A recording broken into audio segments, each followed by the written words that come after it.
Hello viewers, আসসালামু আলাইকুম। আশা করি সবাই ভালো আছে। আজ 2024-এর সর্বশেষ দিন। আরও একটি বছর আমাদের কাছ থেকে হারিয়ে যাচ্ছে। 2024-এ অনেকেরই পাওয়া না পাওয়ার অনেক গল্প রয়েছে, তবে আমাদের বাংলাদেশিদের জন্য একটি পাওয়া অবশ্যই রয়েছে।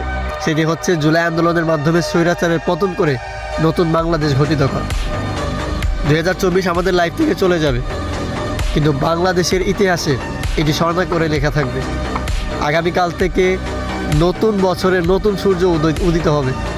আশা করব 2024-এ যারা দুঃখ কষ্ট নিয়ে এই পর্যন্ত আছেন, নতুন বছরে সব কিছু ভুলে নতুনভাবে শুরু করবেন। সবাইকে আমাদের হবিগঞ্জ কমেডিয়ান বিডি ইউটিউব চ্যানেলের পক্ষ থেকে নতুন বছরের শুভেচ্ছা। আমরা আশা করব নতুন বছর সবার জীবনে নতুনত্ব নিয়ে আসবে এবং বাংলাদেশের ইতিহাসেও নতুনত্ব নিয়ে আসবে। দুর্নীতি মুক্ত এক বাংলাদেশ পাবো আমরা 2025 সালে ইনশাআল্লাহ। সবাইকে হবিগঞ্জ কমেডিয়ান বিডির পক্ষ থেকে নতুন বছরের শুভেচ্ছা। Happy new year.